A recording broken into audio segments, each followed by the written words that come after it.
À Bamako, il est vraiment très rare de voir une maison sans une aide ménagère couramment appelée bonne. Ces employées de maison sont les plus présentes pour les tâches quotidiennes, souvent plus que les maîtresses elles-mêmes. Elles sont surtout indispensables dans certaines maisons où tout le monde sort pour aller au travail, laissant les enfants à la maison. C'est à ce niveau d'ailleurs qu'elles jouent un double rôle, s'occuper de la maison et les enfants. Classées en différentes catégories, certaines aides ménagères sont prises en charge par des centres spécialisés qui les apprennent beaucoup de choses. Les femmes aussi travaillent de plus en plus, elles ne sont pas à la maison.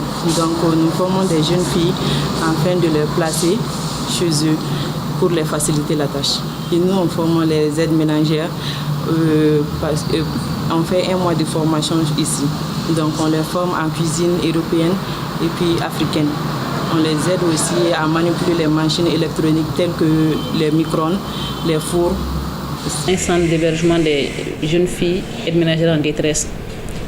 Donc nous menons pas mal d'activités aussi pour atteindre nos objectifs, à savoir les formations des jeunes filles sur les textes juridiques régissant leur travail, les formations sur les tâches qu'elles doivent accomplir sur le lieu de travail. Vous le savez, nous avons duré vraiment dans l'injustice.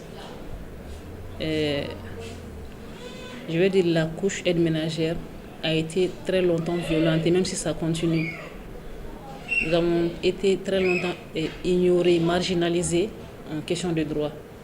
Donc c'est dans ce sens qu'on nous sommes mis ensemble depuis 2009 pour dire voilà, tous les Maliens ont droit à une vie associative, surtout quand il s'agit de défendre ses droits.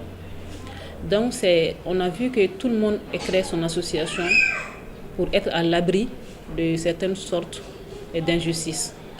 Donc c'est ce qui nous a aussi poussé à nous mettre en association pour qu'ensemble on puisse faire changer les choses en notre faveur. Par ailleurs, si certaines stand-in ne peuvent pas se passer de ces aides ménagères, par contre, d'autres peuvent se débrouiller toutes seules. Les femmes maliennes, je suis malienne, je suis femme malienne, je en fais partie aussi. Nous avons tendance à être trop paresseuses. Aujourd'hui, nous avons constaté que les hommes surtout se sont révoltés par rapport à la prise d'aide ménagère parce que suite au constat, c'est les aides ménagères qui font pratiquement tout maintenant à la maison.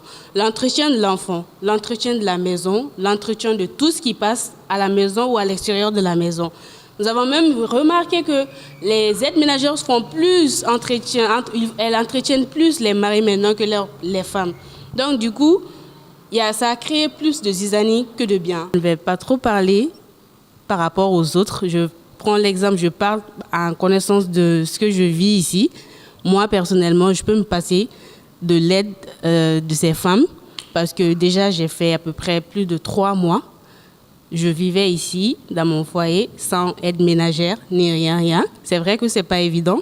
Surtout si tu as un enfant, tu dois aller en stage et voilà, revenir travailler, revenir nettoyer partout, venir faire la cuisine, laver les ustensiles, c'est pas évident.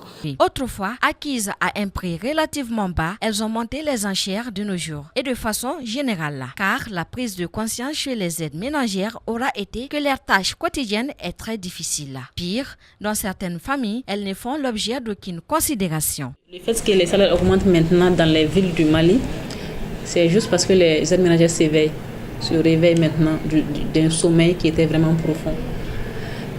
C'était un sommeil de méconnaissance, un sommeil de penser peut-être que l'exploitation, l'injustice faisait partie des tâches que nous devons accomplir chez les employeurs.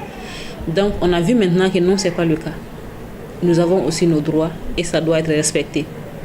Donc c'est un éveil de conscience qui est là vraiment dans la couche aide ménagère qui fait que les salaires augmentent.